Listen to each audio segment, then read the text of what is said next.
Let's be honest. Does the word selling make you cringe a little bit? What if I told you it doesn't have to be a dirty word? In this explainer, we're going to reframe that entire idea and turn it from something you might dread into a really natural, powerful way to communicate.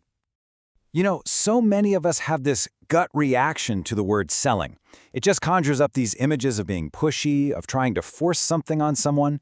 If you've ever felt that kind of discomfort, you are definitely not alone. It's a super common feeling. But what if there was a better way? A way to persuade and communicate that doesn't rely on that icky feeling of pressure at all? Well, that's exactly what we're about to dive into right now. This really gets to the heart of the shift. The old, outdated way is all about the push. It's about trying to convince people. But the best communication, the most effective kind, it pulls. It attracts people by connecting with a need or desire they already have, and that completely changes the dynamic. So let's just throw out that old definition of selling. From now on, think of it more like a matching game. You're simply connecting the right solution to the right problem.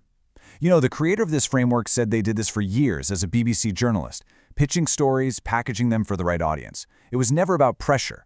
It was just about finding that perfect match. Okay, to make this whole pull approach something you can actually use, you need a tool. So, let's introduce the SNAP framework. It's a simple but really powerful structure for this new way of communicating. And here it is. SNAP is just an acronym to guide you.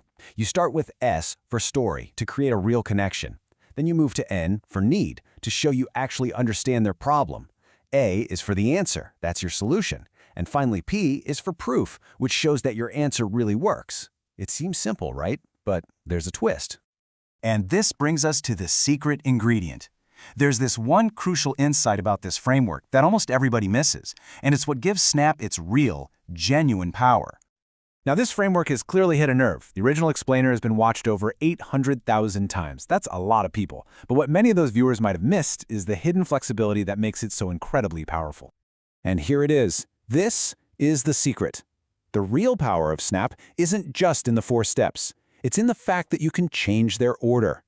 The sequence isn't set in stone. It adapts to your situation, and that is the key that unlocks its true potential. So let's make this real. How does changing the order of SNAP actually work in the real world? Let's look at a few scenarios. Okay, let's break this down. For an elevator pitch, or maybe a big presentation, the classic SNASP order is perfect. You're building a narrative, right? But what about social media? You have, 2 seconds to get someone's attention? So you might flip it to NASP. Think about a post that starts with, "Tired of unproductive meetings?" You're leading with the need to grab them. Then you offer the answer, your story, and your proof. You see, the context dictates the structure.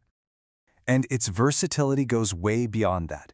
When you're on stage, instead of just listing your credentials, SNAP helps you turn that authority into a real connection.